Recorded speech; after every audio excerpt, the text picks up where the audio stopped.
Na aula de hoje, a gente vai retomar alguns conceitos sobre a formação do solo e também exemplificar e é importante que vocês acompanhem a aula com a apostila de apoio que eu enviei, tudo bem? E qualquer coisa, ao longo da aula, vocês podem mandando as dúvidas no chat, né? Ou então nos próprios comentários, que eu tento responder a vocês assim que possível. E também qualquer coisa podem mandar depois, que a gente também vai conversando, tudo bem? Então vamos lá. Para a gente conseguir compreender essa questão do aremício, do basalto, é importante que a gente retorne em diferentes conceitos. Em relação aos fatores do clima, é importante que a gente relembre que existem diferentes tipos de relevo e que eles sofrem diferentes tipos de ação. Então, por exemplo, a ação que a montanha sofre, ações geológicas, né, que a montanha sofre, elas são diferentes do que o planalto, a depressão, o vale, as cordilheiras, elas sofrem. Então, é muito importante que a gente coloque isso como um papel importante, né, uma característica importante, porque eles são bastante diferentes mesmo, as características, as reações, todas são bastante diferentes. Em relação à temperatura e pressão, é importante que a gente lembre também que são papéis muito importantes para definir como que esse ambiente vai se portar em diferentes situações, né? Por exemplo, nas imagens que eu coloquei na apresentação, a geleira, ela está em uma situação de temperatura que é completamente diferente do deserto. E mesmo dessa forma, existem diferentes tipos de vegetação, né? Claro, diferentes tipos de vegetação em cada local, mas essas vegetações, elas conseguem se adaptar a esse tipo de clima e elas têm uma boa adaptação em relação ao sol também. Então, esse solo ele é propenso para que elas consigam se desenvolver, né, e continuem se desenvolvendo ao longo das estações do ano. Mas é importante a gente ressaltar, porque essa questão de temperatura, de pressão, de relevo, ela modifica completamente a região em que está sendo analisada. Em relação à vegetação, né, que a gente estava comentando, é importante a gente lembrar também que não é apenas a flora que tem importância em relação ao solo. Porque muitas vezes, quando a gente vai falar sobre essas questões, o que vem primeiro à mente de vocês e da maioria das pessoas são as plantas. Ah, não, porque as árvores são importantes, porque as flores, porque as folhas. E não é só a flora que é importante. A gente tem que ressaltar, além do papel dos animais também, né, nessa relação da formação do solo, a gente precisa ressaltar a questão das bactérias, dos protozoários e também dos fungos, porque muitas vezes eles são deixados de lado nessa visão, mas eles têm relação íntima, assim, tipo, eles super são atrelados a todo esse contexto, a todo o ecossistema que eles estão inseridos. Então, cada indivíduo que está aí, ele tem o seu papel dentro do ecossistema e ele é muito importante. Então, essa parte por exemplo, a parte da decomposição, né, que muitas bactérias e fungos realizam, ela é completamente deixada de lado muitas vezes. E essa parte, ela é essencial porque ela permite a ciclagem dos nutrientes, né? A ciclagem de todo esse ecossistema, ela é feita através da decomposição.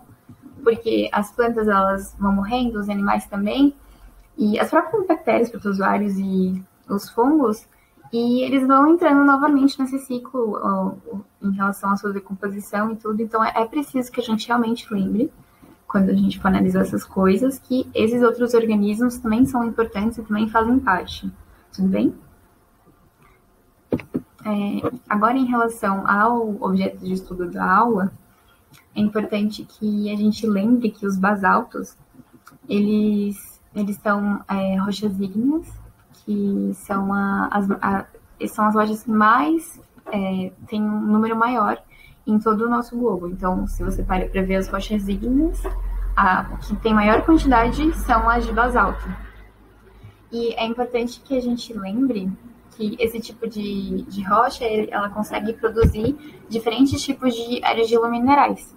Então, isso faz com que o solo que vai sendo formado acima da rocha, ele tenha uma grande presença de diferentes tipos de argila, que acontece, né, por meio do intemperismo químico, e esse tipo de argila e os diferentes tipos de nutrientes que são liberados de acordo com o processo de intemperismo, eles vão favorecer a quantidade de nutrientes que vão estar presentes nesse solo. Então, acaba tornando um solo muito rico em nutrientes.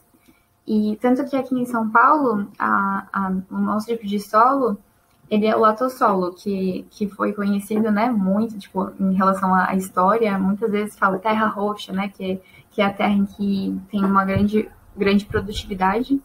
Então, essa relação é completamente atrelada aos nutrientes, porque os nutrientes, eles favorecem o crescimento de diferentes tipos de vegetação que está ali, né, e faz com que essas vegetações, as plantas que estejam lá, elas consigam tomar esses nutrientes e tipo, vão se desenvolvendo e conseguem aumentar o seu nível de dispersão.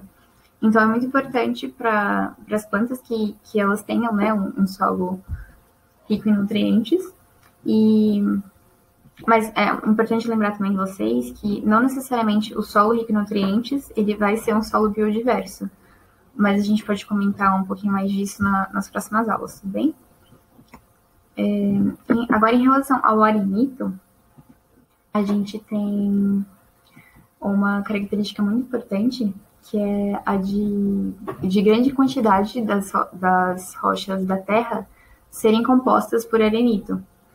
Então, esse tipo de solo, ele faz com que o material ele acaba se tornando mais arenoso e que tem uma permeabilidade menor.